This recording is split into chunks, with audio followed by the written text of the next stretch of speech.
Next chapter start करते हैं। Price output determination under different market forms. ठीक है, अब तक हमने क्या पढ़ा था, मार्केट क्या होती है, उसकी डिफरेंट टाइप्स कौन कौन सी होती है। अब इनमें प्राइस एंड आउटपुट डिटर्मिनेशन किस तरीके से होता है, अब हम ये पढ़ेंगे। यहाँ पर ध्यान दें, the price of a commodity and the quantity exchange per time period depend on the market demand and supply functions and market structure. ठीक है, प्राइस किस तरीके से डिसाइड होता है कमोडिटी का, या कितनी क्वांटिटी हमने एक्सचेंज करनी है, ये किस बात पे है कि एक तो पर्टिकुलर टाइम पीरियड क्या है, ठीक है, मार्केट की डिमांड कैसी है, सप्लाई का फंक्शन कैसा है, डिमांड फंक्शन सप्लाई फंक्शन हमने देख लिया, एंड मार्केट का स्ट्रक्चर कैसा है। डिफरेंट डिफरेंट मार्केट में डिफरेंट डिफरेंट टाइप है प्राइस को निकालने के। The market structure characterize the way the sellers and buyers interact to determine equilibrium price quantity। जो मार्केट स्ट्रक्चर है उसमें अलग अलग तरीके से बायर्स एंड सेलर्स होते हैं जो इंटरेक्ट करते हैं कि कौन सा इक्विलिब्रियम प्राइस होगा, किस प्राइस पर कितनी क्वांटिटी के लिए लोग परचेज करेंगे। और ये डिफरेंट टाइप की जो फॉर्म्स हैं मार्केट स्ट्रक्चर में, इन्हीं की वजह से हमारे डिमांड एंड रेवेन्यू फंक्शंस जो हैं वो अलग अलग हो जाते हैं। ठीक है, ये फर्म की पावर बताते हैं कि फर्म कितना प्राइस किस प्रोडक्ट का फिक्स कर सकती है। अब फर्स्ट टाइप देखते हैं, परफेक्ट कंपटीशन। परफेक्ट कंपटीशन के अंदर क्या क्या चीज़ें हैं। परफेक्ट कंपटीशन में क्या है, large numbers of buyers and sellers. First type कौन सी होगी हमारी,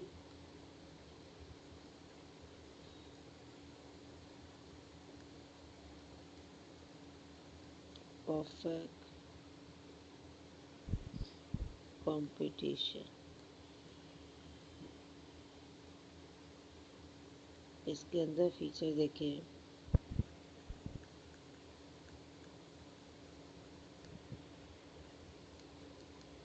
large number of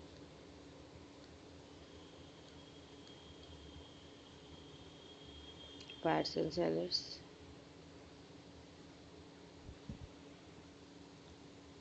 homogeneous product. ठीक है,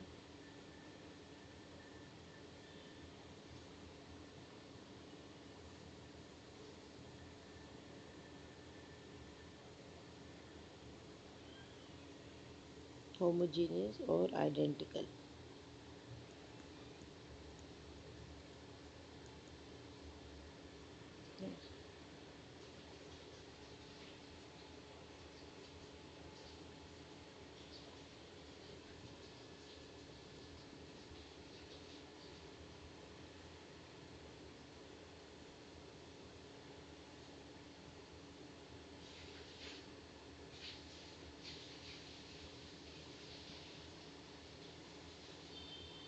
और अगर इसमें ध्यान दें,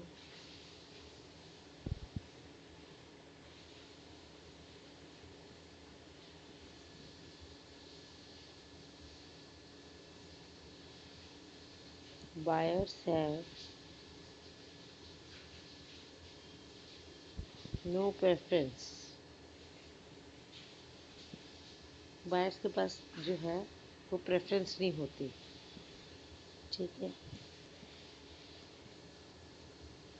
all goods must sell at a single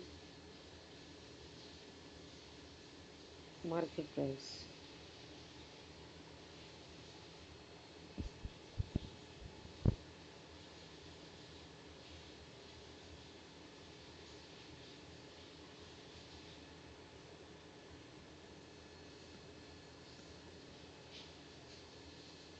No buyers and sellers can influence the price. ठीक है, इसके इम्पोर्टेंट पॉइंट्स बताते जा रही हूँ मैं।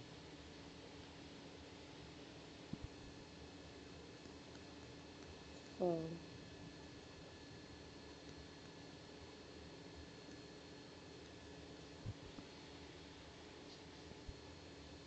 फर्म्स एंट्री क्या है? फ्री, कोई भी फर्म आए वो कर सकते हैं। That means no legal barriers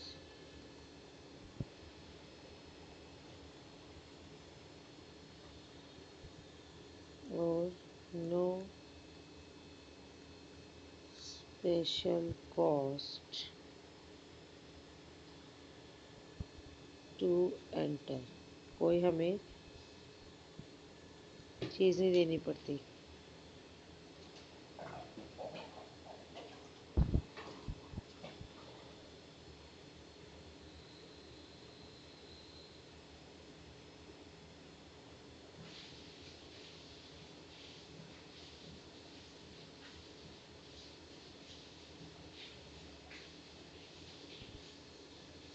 फिर हम बोले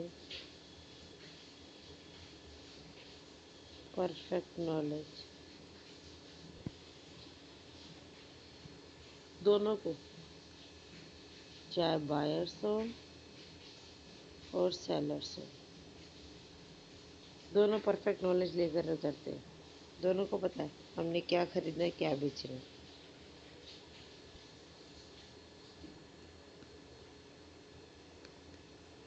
very low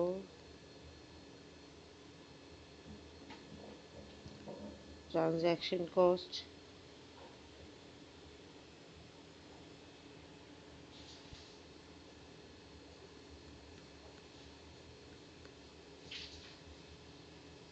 all firms are price taker not price maker. Price को सिर्फ जो मिला है वो ले सकती है, इंडस्ट्री ने जो दिया, ठीक है, वो फर्म्स अपने लिए यूज़ कर सकती हैं, बट वो प्राइस खुद से नहीं बना सकती।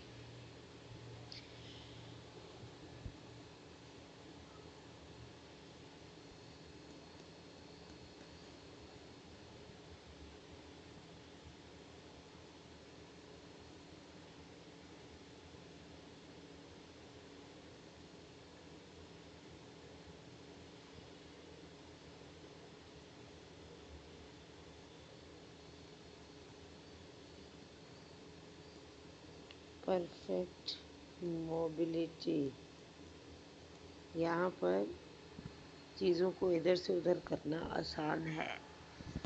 इसमें फॉर्म्स का एक जगह से दूसरी जगह जाना, एक्सचेंज करना, मतलब चीज़ें जो हैं वो इजीली एक्सचेंज हो सकती हैं।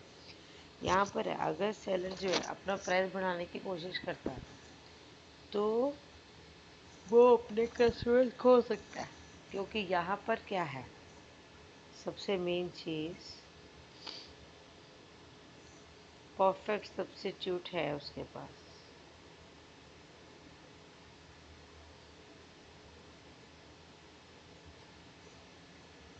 ठीक है, परफेक्ट सब्स्टिट्यूट्स होते हैं जिसकी वजह से इधर से उधर जाना आसान है। कस्टमर तो भाई देखो क्या चाहता है, कम प्राइस में अच्छी क्वांटिटी मिल जाए। अगर आप प्राइस बढ़ा दोगे तो वो क्या करेगा, स्विच कर जाएगा, वो दूसरी चीज़ को अपना लेगा, तो यहाँ पर ये चीज़ चलेगी। अब है price determination under perfect competition. अच्छा, पहले से कुछ एग्जांपल लिख लें।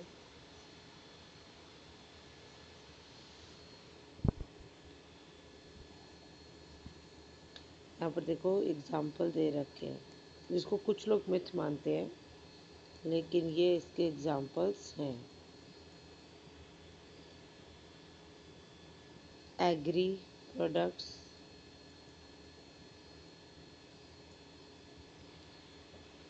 Stock bonds, gold, silver etcetera. ठीक है, ये सब इसमें आते हैं। अच्छा, अब हम बात करें price determination under perfect competition.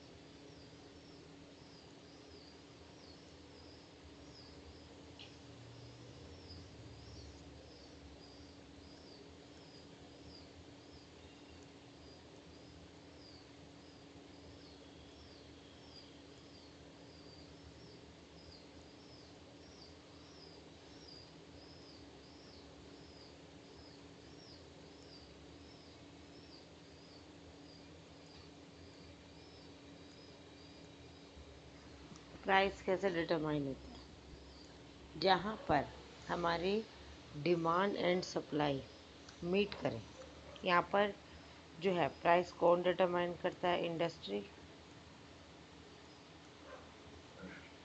Industry क्या है यहाँ पर? इंडस्ट्री जो है प्राइस मेकर है यहाँ पर, और सारी फर्म्स क्या हैं? Price taker. यहाँ पर इंडस्ट्री हैं जो प्राइस मेकर है। ठीक है,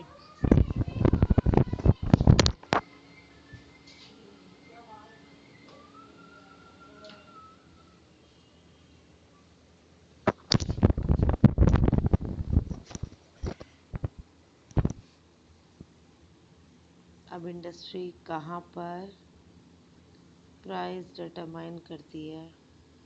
जहाँ पर आपकी डिमांड एंड सप्लाई आपस में मीट कर रही है, वो प्राइस डिटरमाइन हो जाएगा उतने प्राइस पर जितनी आउटपुट के लिए तैयार बैठे हैं। ये आउटपुट है, ये प्राइस है, तैयार बैठे हैं, वो प्राइस डिटरमाइन हो जाएगा। ठीक है, मतलब ओ पी प्राइस है एंड ओ क्यू क्वान्टिटी है।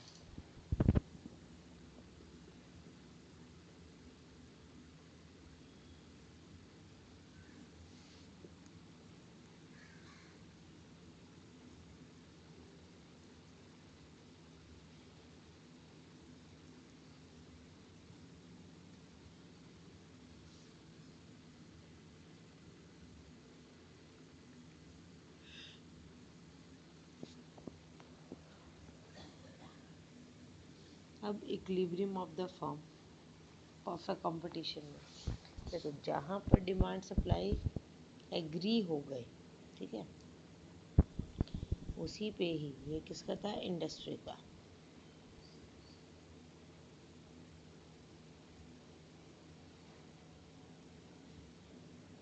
ये किसका था? इंडस्ट्री का। अब बात करूँ फर्म का।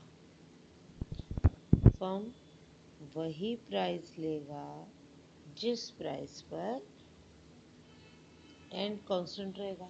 परफेक्ट कंपटीशन में प्राइस कांस्टेंट रहता है, equals to A R and M are.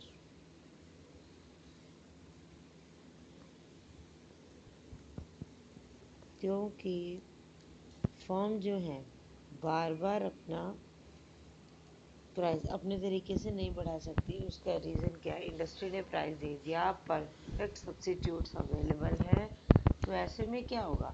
जितनी आपके पास आप अगर अपना जो फर्म है, अगर वो अपना प्राइस इंक्रीज कर देती है, कस्टमर क्या करेगा? अगले के पास चले जाएगा, दूसरे के पास। बहुत सारे जो है यहाँ पर क्लोज सब्स्टिट्यूट्स अवेलेबल हैं, परफेक्ट सब्स्टिट्यूट्स अवेलेबल है, तो ऐसे में क्या करेगा? वो दूसरी जगह चला जाएगा। दैट मीन्स प्राइस क्या करना पड़ेगा? कांस्टेंट। अगर एक रेट निकला हुआ इंडस्ट्री का, सब उसी को ही फॉलो करेंगे। ठीक है, ये क्या था? Equilibrium under perfect competition. ये किसका है? फर्म का। ये क्वांटिटी है। ठीक है, क्लियर हो गया? इतना ध्यान दें, price equals to A R equals to M R होता है अंडर परफेक्ट कंपटीशन। इंडस्ट्री ने प्राइस बताया और उस प्राइस पर हमने एग्री कर दिया। ये ओपी इसने बताया, वही ओपी, ओपी सेम जो इंडस्ट्री ने बताया वही जो है फर्म को लागू करना पड़ेगा। ठीक है।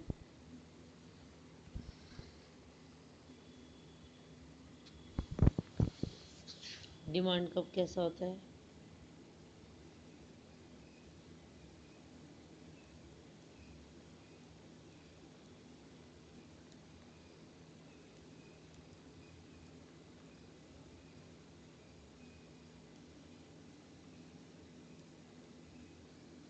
परफेक्टली या इनफाइनाइटली इलास्टिक। ठीक है, क्योंकि क्या है, पैरेलल टू एक्स एक्सिस चल रहा है। ये यहाँ पर क्या चलता है? Parallel to x axis. That means जो डिमांड कर्व है, पैरेलल टू एक्स एक्सिस का मतलब क्या होता है? Demand curve is equals to elasticity of demand equals to infinity. ठीक है ना। इसमें हम क्या बोलते हैं, इस तरीके का ग्राफ कब बनता था? जब E D is equals to infinity है। अगर हमारा ये यू बनता था इस तरीके से, ई डी क्या था? डिमांड में चेंज नहीं हो रहा ना। ठीक है, E D is equals to zero, ये था।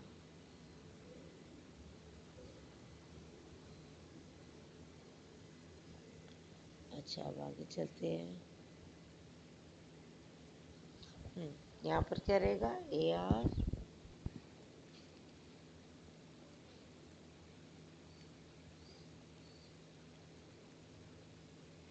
Price is equals to A R equals to M R, ये तो रहेगा। ठीक है।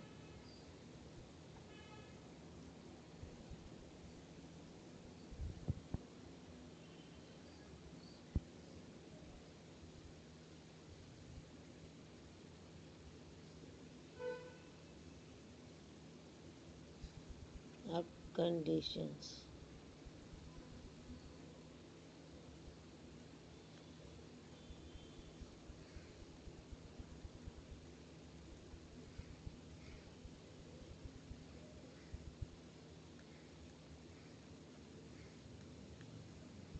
कंडीशंस क्या है?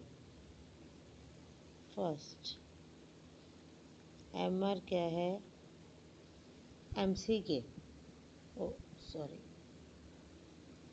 एम आर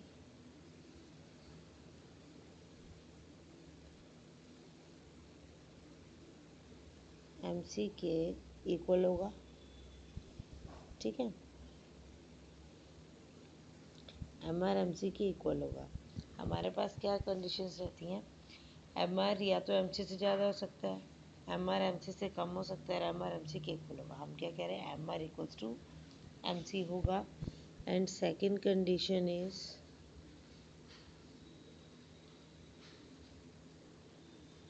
एम सी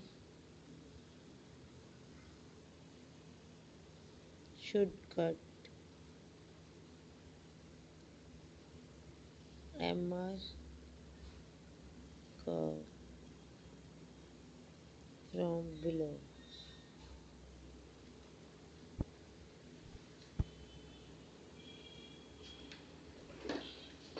ये देखो, इधर देखते हैं। हमने प्राइस तो डिटरमाइन कर लिया था।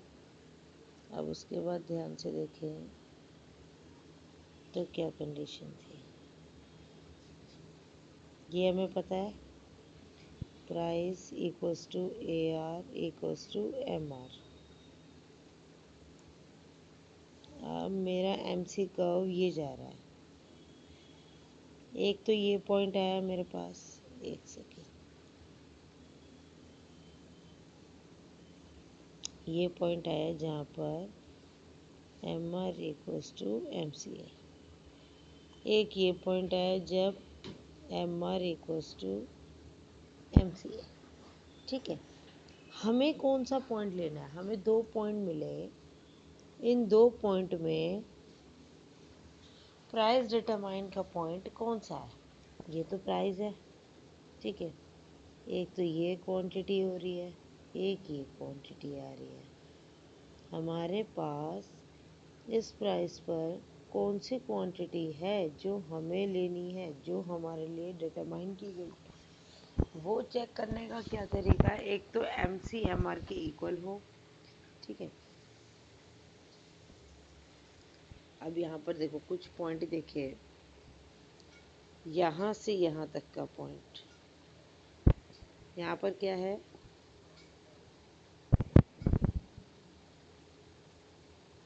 M C is greater than M R. Clear हो रहा है ना। इस पॉइंट पर एम सी एम आर से ज़्यादा है, ये पॉइंट पर M R is greater than M C, and इस पॉइंट पर M C is greater than M R. अब ध्यान से देखें, हमारी कंडीशन क्या है, एम सी एम आर के इक्वल हो, एम सी जो है अपना लो काट दे, अपना लो काटे और उसके बाद एम आर से ऊपर हो जाए। हमारी कंडीशन क्या है, एम आर और एम सी इक्वल हो, ठीक है। बट उससे पहले एम सी अपना लो ब्रेक कर चुकी हो, ये रहा लो ऑफ एम सी। अब पहले क्या है, इसमें क्या हो रहा है, जो दो कंडीशन आई हैं M R equals to M C में, पहली कंडीशन से पहले एम सी क्या है, एम आर से बड़ा है, पहली कंडीशन ही फेल हो गई। यहाँ क्या होना चाहिए, एम आर बड़ा होना चाहिए उससे पहले एम सी से। फिर सेकंड कंडीशन, उसके बाद एम सी अपना लो नहीं काट सकता। यहाँ पर क्या हो रहा है, उसके बाद ही लो काट रहा है। अब सेकंड पॉइंट आया, सेकंड पॉइंट में M R equals to M C है, बट जब M R equals to M C है तो उससे पहले एम सी अपना लो काट चुका है, यस अपना लो काट चुका है, ठीक है। और फिर उसके बाद क्या है, M C is greater than M R, yes M C is greater than M R. तो ये चीज़ हो रही है हमारी, क्या कंडीशन फिर फुलफिल हो रही है। तो अब हमारी इसमें क्या है, दोनों चीज़ें कंप्लीट हो गई। एक तो एमसी ने जो है वो अपना लो काट दिया, दैट मीन्स ये हमारा क्या है, प्राइस जो हमने निकाला है इक्विलिब्रियम प्राइस का, ठीक है। ये पॉइंट ऑफ इक्विलिब्रियम है जो हमें चाहिए, जो हमें चाहिए वो ये पॉइंट ऑफ इक्विलिब्रियम है, क्योंकि उससे पहले एमसी ने अपना लो काट दिया and after that M C और एम आर इक्वल हो गए, और उसके बाद एम सी ग्रेटर देन हो गया एम आर के, ठीक है। ये हमारा क्या हो गया, प्राइस डिटरमाइन। अब आगे चले,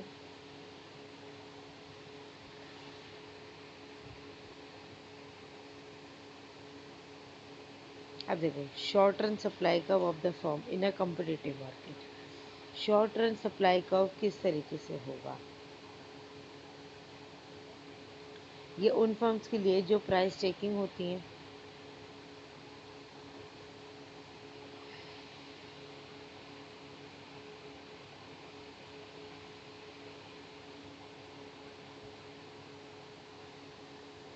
डिमांड कर्व क्या रहेगा, स्ट्रेट लाइन, ठीक है। Demand curve, price, A R, M R equal होता है परफेक्ट कंपटीशन में। अब कंपटीटिव मार्केट में जो है हमारा क्या रहा, डिमांड कर्व पैरेलल रहा एंड एमसी इस तरीके से बिहेव करेगा जैसे आपका सप्लाई का हो। सप्लाई कैसे चलती है, अपवर्ड स्लोपिंग, तो उसी तरीके से एमसी का बिहेवियर होगा।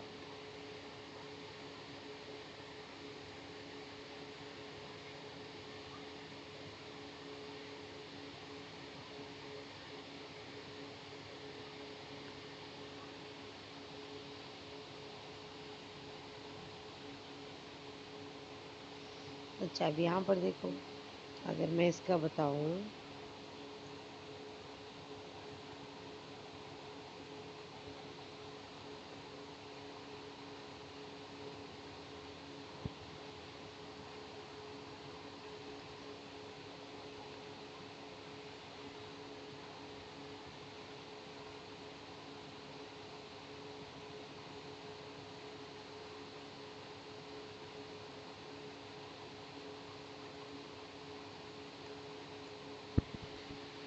ठीक है, ये देखो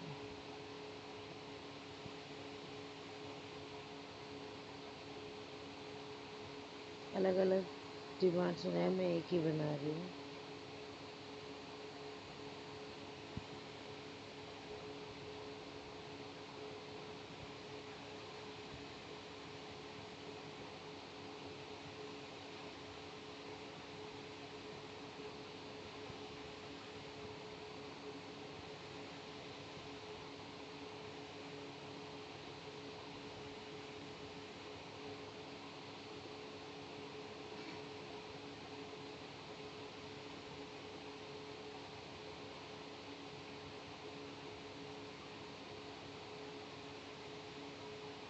ठीक है, ये दिया हुआ है, ये डिमांड है, ये डिमांड है, एक ये प्राइस ले लिया, एक ये प्राइस ले लिया, मतलब इक्विलिब्रियम लेवल हो गया।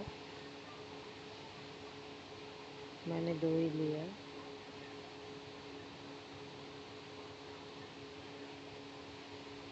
ठीक है, अब यहाँ पर ये क्वांटिटी आ रही है, यहाँ पर ये क्वांटिटी आ रही है। अब इस पूरे उसमें देखें, यहाँ पर क्या है, अगर जो है प्राइस आपके, ये एबीसी है, एबीसी से बिलो हो जाते हैं, the firm will supply 0 units. वो कुछ नहीं करती, देखो एबीसी अपना लो यहाँ काट रहा है, फर्म क्या सप्लाई कर रही है, 0 units, because the firm is unable to meet even its variable cost at that point. Firm is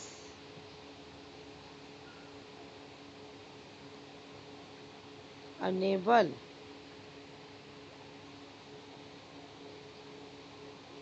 to meet its variable cost। ठीक है, इसका मतलब इससे नीचे नहीं होना चाहिए प्राइस। फिर उसके बाद the prices above AVC, above AVC, the firm will equate price and marginal cost. When price high enough to meet the AVC, the firm will decide to continue its production. ये वो point हमें याद है shut down price का किया, ये वो वाला पॉइंट है। बिलो उसके नहीं किया जा सकता, पॉसिबिलिटी नहीं है। जब प्राइस ही मार्केट में नहीं मिल रहा, फर्म क्या है लॉसेस इनकर्ड करेगी, तो ऐसे में शट डाउन बनता है शॉर्ट रन में। यहाँ पर क्या किया हमने, हमारा काम कर दो बंद। ठीक है, अदरवाइज इससे ऊपर रहेगा तो फॉर्म जो है वो कंटिन्यू कर सकती है। इसका मतलब क्या है, in perfect competition the forms MC curve above AVC has the identical shape of the form supply curve. यहाँ पर देखो फॉर्म का सप्लाई कर्व और एमसी दोनों सेम बिहेव करते हैं। बात को दिमाग में रखना, किस तरीके से बिहेव कर सकते हैं, ऐसा पूछ लिया। एमसी कर्व सप्लाई कर्व से ज़्यादा होता है, कम होता है, इक्वल होता है, दैट इज आइडेंटिकल। ठीक है, जैसे एमसी कर्व बिहेव करता है वैसे ही सप्लाई कर्व बिहेव करता है। अच्छा, अब बात करें, can a competitive firm earn profits. क्या कॉम्पिटिटिव फर्म जो है प्रॉफिट्स अर्न कर सकते हैं। कल की कंडीशंस याद हैं, हमने कुछ कंडीशंस पढ़ी थी, उस कंडीशंस के अकॉर्डिंग जो है हमने जो लास्ट उसमें पढ़ा था मार्केट एंड इट्स टाइप में, तो उसमें जो है हमने ये पढ़ी थी, क्या था, प्रॉफिट्स या तो नहीं होगा या एबनॉर्मल प्रॉफिट हो सकता है, सुपर नॉर्मल प्रॉफिट भी हो सकता है। अब ये कंडीशंस क्या क्या है, या तो हमें जो है सुपर प्रॉफिट्स हो सकते हैं, नॉर्मल प्रॉफिट हो सकते हैं, या लॉसेस हो सकते हैं। अब सुपर नॉर्मल प्रॉफिट्स की कंडीशन क्या है। ठीक है, सुपर नॉर्मल मतलब नॉर्मल से थोड़ा ज़्यादा।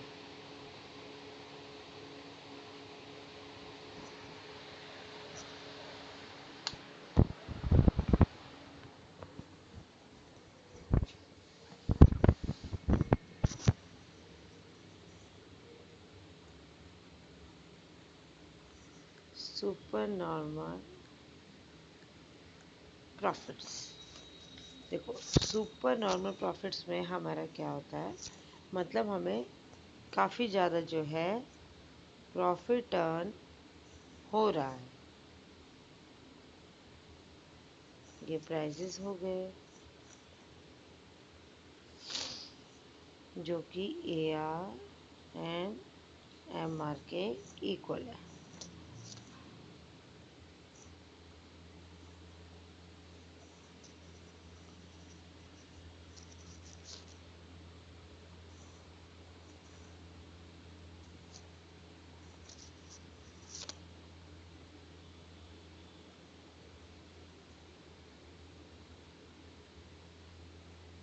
एम सी ए सी, ठीक है। एम सी अपना लो काट गया यहाँ पे, ठीक है। पहले नीचे लो काटा, ऊपर गया और ए सी का लो काट दिया, ठीक है। ए सी का लो काटने के बाद जब एम आर के इक्वल हुआ तो उसने दे दिया इक्विलिब्रियम प्राइस। इस पर क्या है, हमारे सारे प्रॉफिट्स, ये प्रॉफिट पार्ट है, ठीक है, जिसको हम बोल सकते हैं सुपर प्रॉफिट।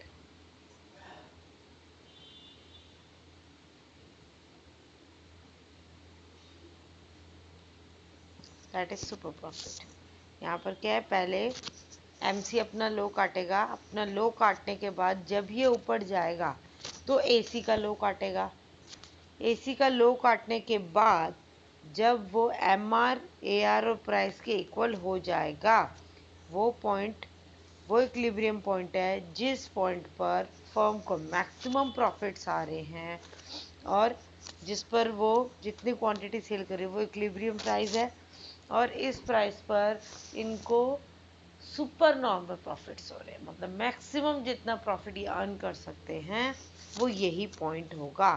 कैसे डिसाइड पता चलता है, पहले एमसी अपना लो काटेगा, अपना लो काटने के बाद वो अपवर्ड पोजीशन में जाएगा, देन एसी का लो काटेगा, एसी का लो काटने के बाद जिस पॉइंट पर वो एमआर के इक्वल हो जाएगा वो पॉइंट आपका कौन सा हो जाएगा, इक्विलिब्रियम, कि इस प्राइस पर आपको मैक्सिमम प्रॉफिट मिल रहा है, that is super normal profit.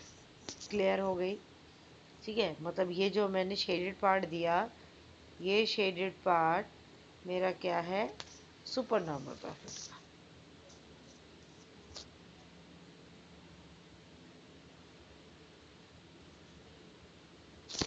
ये कह सकते हो एमसीएमआर अप्रोच है।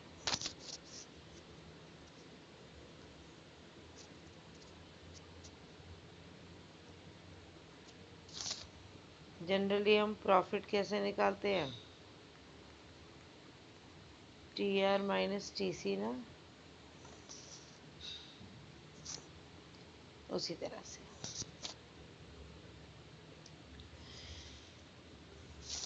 क्लियर हो गया ये। अच्छा, अब बात करें जब नॉर्मल प्रॉफिट हो, सुपर नॉर्मल हो गए जब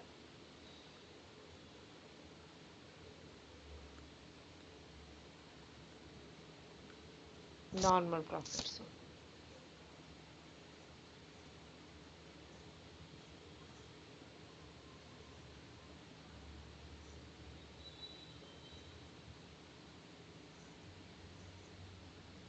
यहाँ पर फर्क देखो, फर्क समझ आया। यहाँ पर एसी आपका बिलो एम आर चलता था, यहाँ पर एसी अपना लो किस पे टच कर रहा है, एम आर पे या ए आर, ठीक है। एसी का लो ए आर के इक्वल है।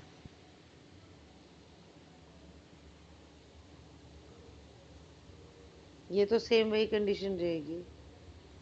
एमसी अपना लो काटने के बाद एसी का लो काटेगा, वो पॉइंट जहाँ पर M C equals to A C equals to A R हो रहा है वो पॉइंट आपका इक्विलिब्रियम पॉइंट, इस पॉइंट पर आपको मैक्सिमम प्रॉफिट्स मिल रहे हैं। ठीक है, ये क्या है आपके नॉर्मल प्रॉफिट। एंड इस टाइम पर क्या है, ज़ीरो इकोनॉमिक प्रॉफिट। और इसमें क्या है, ये वाले में पॉजिटिव इकोनॉमिक प्रॉफिट। कल भी बताया था लास्ट क्लास में, याद है? ठीक है, ज़ीरो इकोनॉमिक प्रॉफिट। कोई शेडेड रीजन आया? नहीं आया ना, that means zero economic profit. यहाँ पर शेडेड रीजन आया, पॉजिटिव इकोनॉमिक प्रॉफिट। ठीक है, क्लियर? ठीक है, that means A C equals to A R. हो गया ना क्लियर? चलो अब बात करें लॉसेस की। फर्म को लॉसेस आने हो रहे हैं।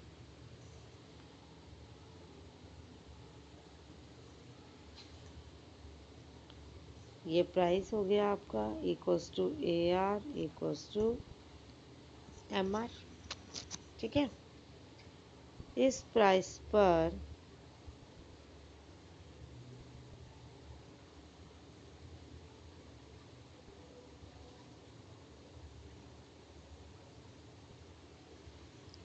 आवाज भी, ठीक है, ये अपना लो काटेगा, उस लो पर ये इसके इक्वल होगा। दैट मीन्स ये जो पार्ट है मेरा सारा क्या है, लॉसेस। ठीक है, एम सी ए सी, ये लॉसेस आ गए।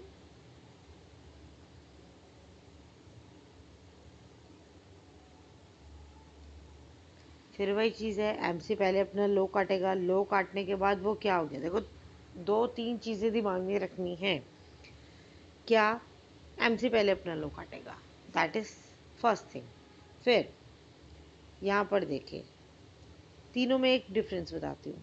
ए सी क्या करता है, ए आर या कह सकते हो एम आर, ए आर को नीचे की तरफ काटता है, फिर उसके बाद वो अबव हो जाता है। ये वाली कंडीशन आई, जब ये वाली कंडीशन होगी कि ये इसके बिलो प्राइस से नीचे चला जाएगा, उस टाइम पर हमें प्रॉफिट्स होंगे। जब एसी प्राइस से नीचे चला जाएगा, ये गैप बनेगा नीचे की तरफ, तो हमें प्रॉफिट्स होंगे, and that is super normal profits. ठीक है, जब कुछ गैप नहीं रहेगा, दैट इज नो प्रॉफिट, मतलब no extra profit, just only normal profits. जब ये अबव चला जाएगा, इससे एसी की और ए आर के बीच में गैप हो गया, ठीक है, दैट मीन्स अब लॉसेस क्रिएट हो गए, ऊपर की तरफ गैप हुआ तो लॉसेस क्रिएट हो गए। अब क्या हो रहा है, पहले एमसी अपना लो काट रहा है, ठीक है, उसके बाद वो एसी के लो पर, एसी का लो और एमआर, पहले वो अब क्या काट रहा है, ए आर ये कह सकते हो एमआर का लो, फिर वो एसी को कट कर रहा है। बाकियों में क्या हो रहा था, प्रॉफिट कब आएंगे, जब वो पहले एसी का लो काटेगा फिर एमआर को काटेगा, या फिर उसके इक्वल हो, तब वो चीज़ चल सकती है। बट यहाँ पर क्या हो रहा है, पहले वो एम आर का लो काट रहा है या ए आर का लो काट रहा है, फिर वो ए सी का लो काट रहा है, दैट इज लॉसेस। ठीक है, इस केस में क्या हो रहा है, लॉसेस। क्लियर होगी ना बात, कि क्या चीज़ क्या हो रही है इस कंडीशन में, क्या है, M R equals to M C, और ये जो लो काटा इसमें A C equals to M C. ये बाद में होगी कंडीशन, ये पहले होनी चाहिए थी। जब ए सी और एम सी इक्वल पहले हो जाए, दैट मीन्स प्रॉफिट हो जाएगा, और एम आर एम सी बाद में हो तो प्रॉफिट हो जाएगा, बट यहाँ पर उल्टी हो गई बात। ठीक है, ये सिंपल सा लॉजिक है जो क्लियर कर देगा। यहाँ पर क्या होता है, इस टाइम पर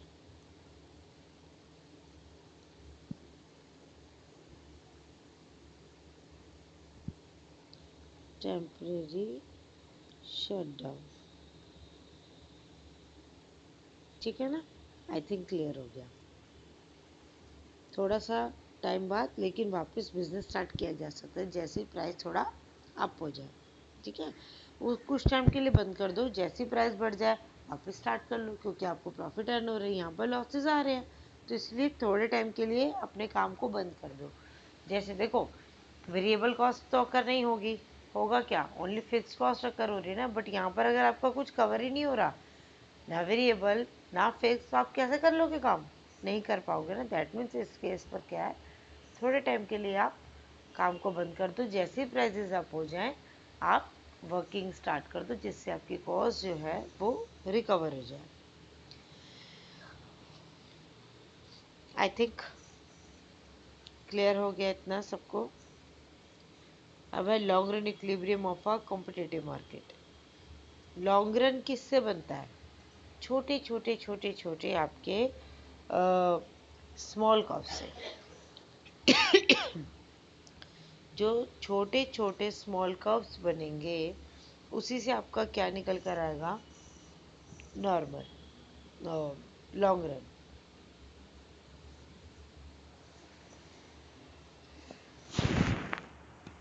देखो, लॉन्ग रन में क्या होता है, फर्म्स जो हैं अपने प्रोडक्शन ऑफ स्केल को इंक्रीज कर सकती है। शॉर्ट रन में क्या होता है, वो अपने स्केल ऑफ प्रोडक्शन जो है स्केल को जो है वो नहीं कर सकती, वो सिर्फ क्या है अपनी या तो कुछ पार्ट को इंक्रीज या डिक्रीज कर सकती है, जैसे लेबर वगैरह उनको इंक्रीज या डिक्रीज करके प्रोडक्शन इंक्रीज कर सकती है, लेकिन अपने पूरे प्रोडक्शन डिपार्टमेंट को, अपनी पूरी फर्म को एक्सपैंड करना, ये काम सिर्फ लॉन्ग रन में पॉसिबल है। ठीक है, यहाँ पर क्या है देखो, एंट्री और एग्जिट इजी है, ये बात पहले से पता है कॉम्पिटिटिव मार्केट में।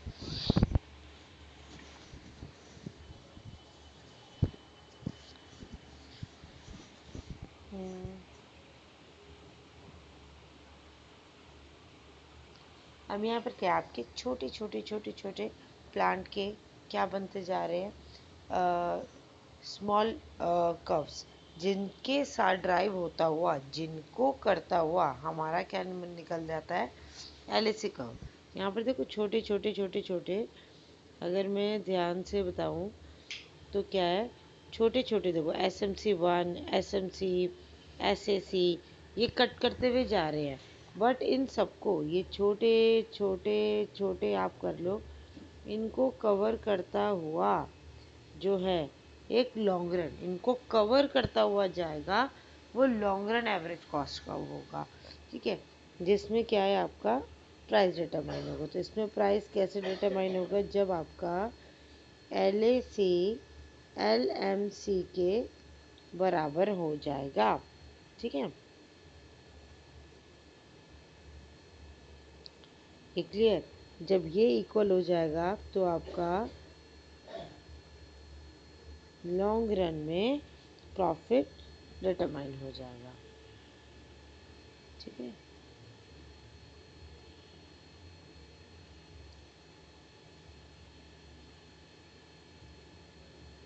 the firm adjusts its plant size so as to produce that level of output at which the LAC is the minimum possible.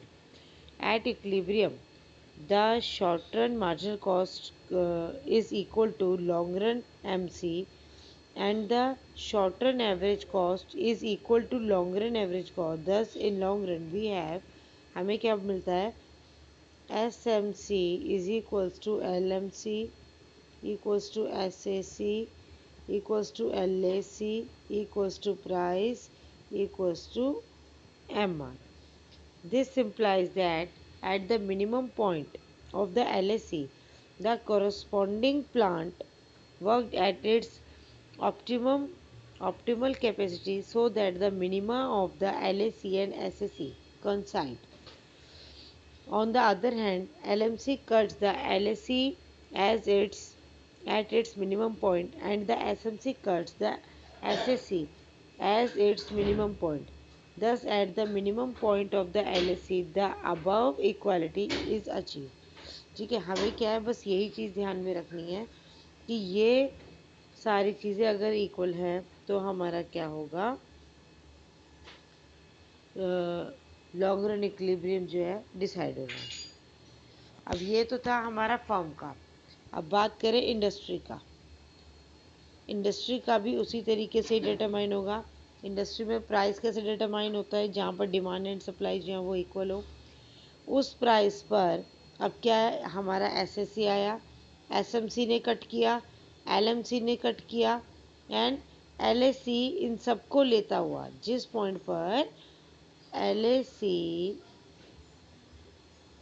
ये समझो ये प्राइस है, ठीक है,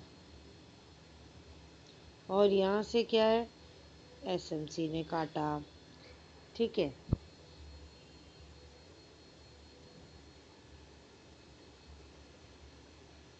एलएसी हमेशा ही देखो, लॉन्ग रन हमेशा शॉर्ट रन को कवर करते हुए जा रहे होंगे, ये याद रखें। कभी भी short run curves long run curves के नीचे नहीं होते, वो अबव रहते हैं।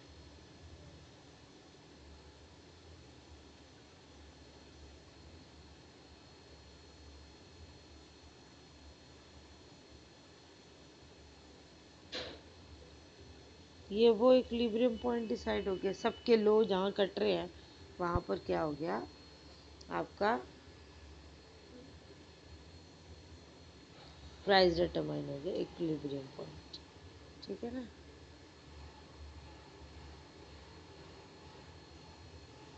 दैट मीन्स क्या हो रहा है, जहाँ पर आपका A R equals to M R equals to L S C equals to L M C, ठीक है।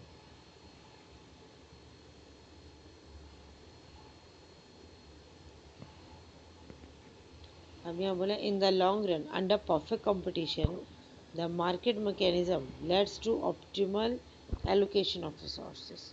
इस पॉइंट पर क्या है, हम जो है अच्छे से यूज़ करते हैं अपने रिसोर्सेस का।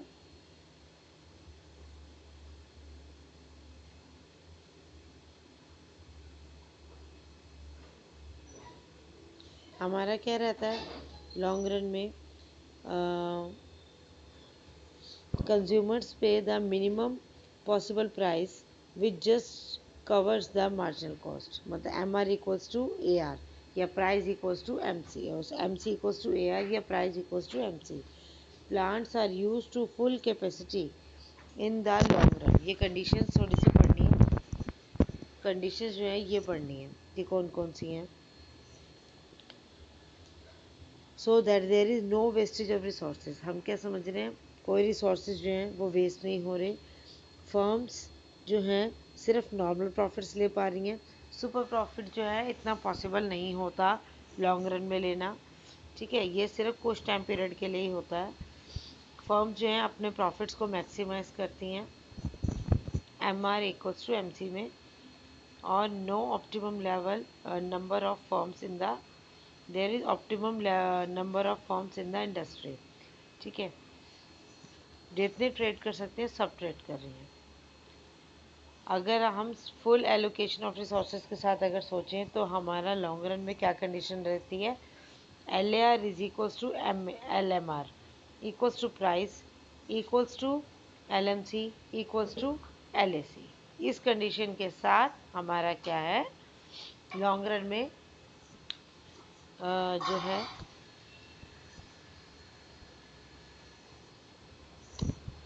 रन किया जाता है। देखो इतना तो है, परफेक्ट कॉम्पिटिटिव मार्केट जो है वो एक तरीके से मिथ है, बिकॉज ये एजम्पशन जो है रियल मार्केट में देखने को नहीं मिलती, ठीक है। आज का टॉपिक यहीं ख़त्म कर रही हूँ। अभी हमने अच्छे से पूरा परफेक्ट कंपटीशन पढ़ लिया है।